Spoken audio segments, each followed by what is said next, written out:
जय जोहार दोस्तों, मैं राहुल खन्ना के सिंधु घाटी सभ्यता किसकी और क्यों इसके तीसरे पार्ट में मैं आपका स्वागत करता हूं। दोस्तों मुझे कल ही एक कमेंट आया, उस कमेंट में लिखा था कि आपने हाल ही में जो रिसर्च हुए है उसके बारे में नहीं बताया।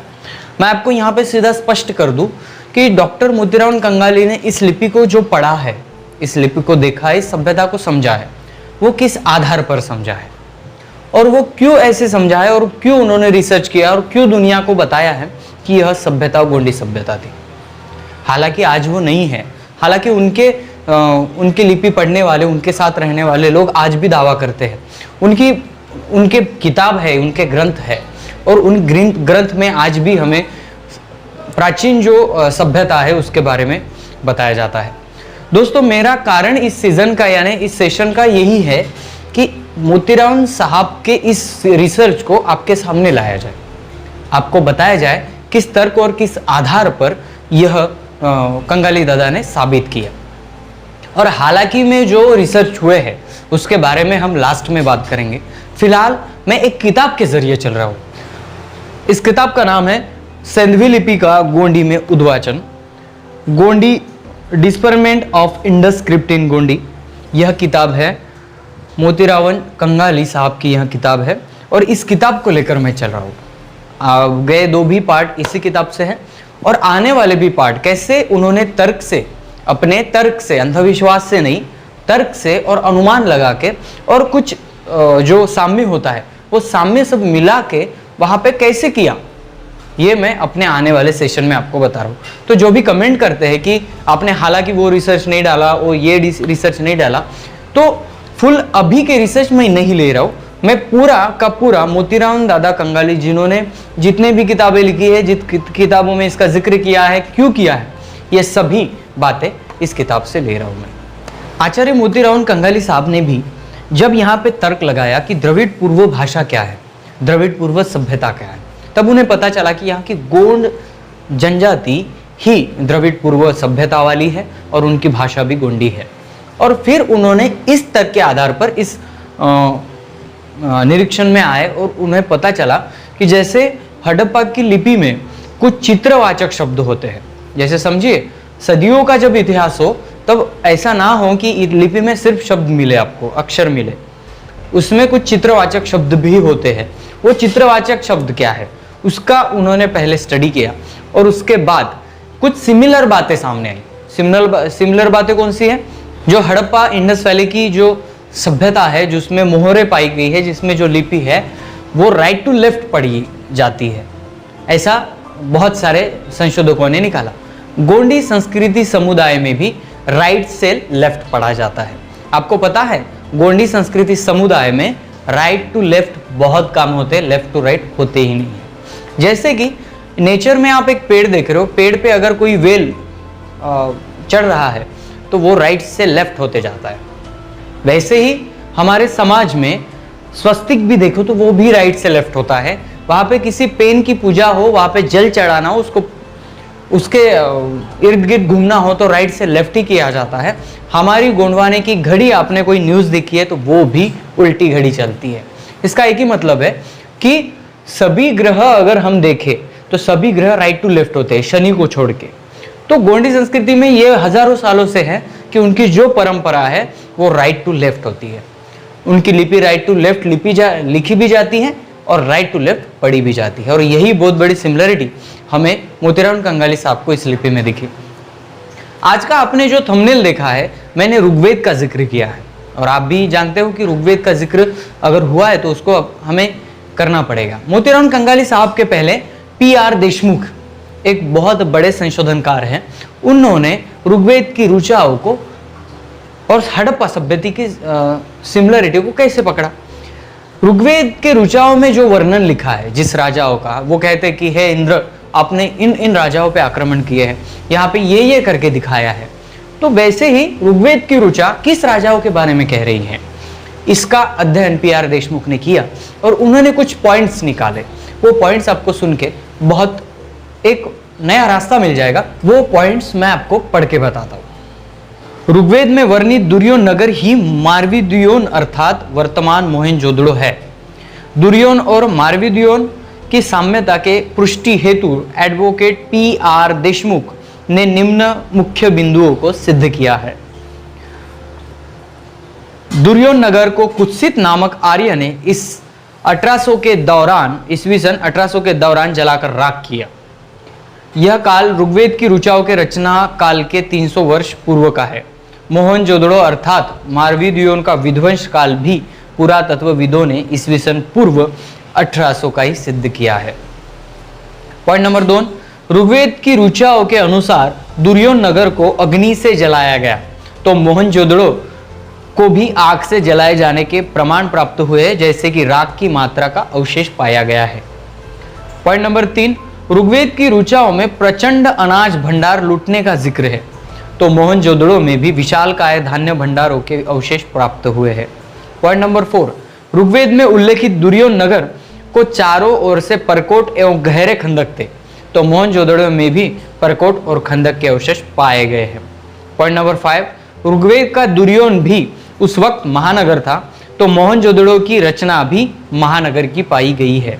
पॉइंट नंबर 6, दुर्योन यह आर्य पूर्व कुयव असुरों की राजधानी थी, तो मोहनजोदड़ो भी आर्य पूर्व द्रविडियनों की राजधानी पाई गई है। पॉइंट नंबर 7, दुर्योन में सोना चांदी जैसे मूल्यवान वस्तुओं को लूटा गया, तो मोहनजोदड़ो में भी उसी तरह के मूल्यवान धातु पाए गए हैं। दोस्तों, यह जो पॉइंट मैंने बताया है, यह पॉइंट एडवोकेट P.R. देशमुख ने ऋग्वेद ऋचाओं से लेकर जो कुछ निम्न यहाँ पे वर्णन दिए गए हैं उसको फोकस किया है और उसको सिमिलर बताया है। दोस्तों, ऋग्वेद की ऋचाओं को लेकर यहाँ पे जो संशोधन हुआ है, ऋग्वेद इसलिए मायने रखता है ऋग्वेद की ऋचा, क्योंकि वो भी उस काल में उसके 300 वर्ष बाद रचा गया है। तो हो सकता है उनमें जो कुयव राजा बोलते हो तो वो क्या है, हम आगे देखते हैं। ग्रंथ में यह भी प्रतिपादित किया है कि दुर्योन नगर का उल्लेख ऋग्वेद के ऋचा क्रमांक 1, 174, 7, 5, 29, 10 और 532-8 में आया है, जो ऋचा क्रमांक 4, 16, 12 के अनुसार कुयवों का नगर था, जिन्हें आर्यों ने असुर नाम से संबोधित किया है। कोया वंशीय तथा कुयव वंशीय बहुत ही धनवान थे, इसलिए उन्हें असुर कहा जाता था। जैसे कि असुरांतिस, असुरा अर्थात धनधारक व धनवान, इस आशय से असुर का अर्थ धनवान होता है। ऐसे दुर्योन नगर के धनवान कुयव राजा को मार डालने की घटना का जिक्र ऋग्वेद के ऋचा क्रमांक 1, 174 और 7 में है। दोस्तों, यह जो संशोधनकार बता रहे हैं ना, यह लॉजिक लगा रहे हैं इस सभ्यता का, क्योंकि लॉजिक से इतिहास मिल सकता है, सिर्फ वो अनुमान करेक्ट जगह पे हो। और ये ऋग्वेद की ऋचा में जितने भी कुयव राजा का जो उल्लेख आया है, इसकी कुयव राजा ने क्या किया, तो कुयव राजा पर इंद्र ने सवारी की और उसके नगर जलाकर भस्म किए। इसके अनुमान यह लगाया जा सकते कि हड़प्पा भी और मोहनजोदड़ो भी यह सभ्यता नष्ट की गई थी, नष्ट हुई नहीं थी, नष्ट की गई थी। और ऋग्वेद ऋचाओं में क्या दिख रहा है हमें कि इंद्र ने यहाँ पे सवारी की थी। दोनों का काल भी सिमिलर आ रहा है। तो इस अंदाज से कंगाली साहब ने इस बात को स्पष्ट किया कि वो कुयव राजा थे ना, कुयव राजा ही कोया राजा थे। कोया वंशी, कोई तुर, कोयावासी, यह जो शब्द मैंने पिछले वीडियो में आपको बताया है, वही शब्द यहाँ पे ऋग्वेद में ऐसे उल्लेख करके लिखा गया है। इसके तौर पर आपको एक ऋग्वेद का थोड़ा सा 2 लाइन वाला श्लोक सुना दूं, उसके बाद आपको यह स्पष्ट हो जाएगा। आप स्क्रीन पे ये जो श्लोक देख रहे हैं, इसका अर्थ मैं आपको बता दूं। हे इंद्र, अन्न प्राप्ति हेतु ऋषियों ने तुम्हारी स्तुति की। तुमने दस्युओं का संहार कर उनकी भूमि को मृत्युशैया बना दिया और उनकी तीसरी भूमि उनके धन के साथ हमें दान में बहाल किया। युद्ध में दुर्योन नगर के लिए वहां के कुयव राजा को मार डाला।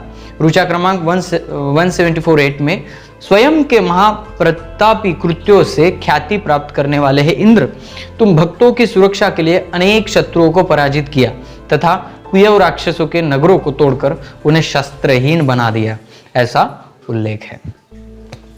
दोस्तों, कंगाली साहब ने P.R. देशमुख के संशोधन की मदद से इस ऋग्वेद की ऋचाओं को स्पष्ट तो किया है। ऐसे बहुत सारे श्लोक यहाँ पे दिए गए, लेकिन मैंने एक ही श्लोक आपको बताया कि हर तरह से जब पॉइंट ऑफ व्यू संशोधनकार ने लगाया, तब मोतीराम साहब ने यह स्पष्ट किया कि ऋग्वेद में जो उल्लेख है वो कहते हैं कि इंद्र ने कहाँ पे सवारी की, तो कुयव राजा पे। तो वो कुयव राजा कोया राजा थे, यानी कोयावासी थे, कोयतुर थे, गोंडी पुनम दर्शन वाले थे, इसीलिए यह सभ्यता गोंडी सभ्यता थी, इसके अनुमान पर कंगाली साहब पहुंचे हैं। दोस्तों जब यहाँ पे बहुत सारी बातें लिखी है, मैं वो बहुत सारी बातें आपको क्लियर करता रहूंगा तो वीडियो बहुत बड़ा हो जाएगा, लेकिन मैं आपको एक तर्क के आधार पर इसलिए ले जा रहा हूँ कि जब यहाँ पे द्रविड़ पूर्व सभ्यता का अगर रिसर्च करना हो तो गोंड समुदाय को आगे लाना पड़ेगा, क्योंकि गोंड, गोंडी, गोंडवाना लैंड ये सभी बहुत पुराने और प्रागैतिहासिक इतिहास वाले लोग हैं। तो अगर इनके ध्यास में चले, इनके रिसर्च में चले तो हमें क्या मिलता है। ऋग्वेद भी यहाँ पे साम्य प्रदान कर रहा है, सभ्यता को अगर हम टेस्ट करने की कोशिश करें तो वो भी सिमिलर लग रहा है, और यहाँ पे जो गोंड समुदाय और उनकी सभ्यता दिखती है वो भी सिमिलर है। तो गोंडी के जो लिपि हम देखें, गोंडी लोगों की जो गुफा खंडरों में मिली है, तो उनकी लिपि अगर पड़ताल के देखें तो वो भी सिमिलर लग रही है। जैसे कि हड़प्पा में कुछ ऐसे शब्द थे वो चित्र और शब्द ये दोनों में भी इस्तेमाल होते थे, तो वैसे ही गोंडी में भी कुछ अर्थ ऐसे है। जैसे आप उनके गुफा के जो लिपि है वो भी चेक कर लिए तो उनके जो चित्र और शब्द वो एक ही प्रकार के आते थे। ये लिपि में थोड़ी सी जो सिमिलरिटी है वो भी मिली, तो फिर मोतीराम कंगाली दादा ने इस लिपि पे रिसर्च करना शुरू किया और फिर ऐसे कुछ तथ्य निकाले जो इन 90% इस लिपि से मैच होते हैं। और फिर मोतीराम दादा ने यह सिद्ध किया कि यह सभ्यता गोंडियन सभ्यता है। तो दोस्तों आज के पार्ट में आपने क्या देखा, ऋग्वेद में जो उल्लेख है, ऋग्वेद में जो भी उल्लेख है, मैं पहले ही कह चुका हूं, जो भी ग्रंथ पाखंड जो भी लिखा जाता है, आप काल्पनिक भी लिखो, लेकिन जब आप वो ग्रंथ लिखते हो तब आप उस वर्तमान के कुछ बातें वहां पे करते हो।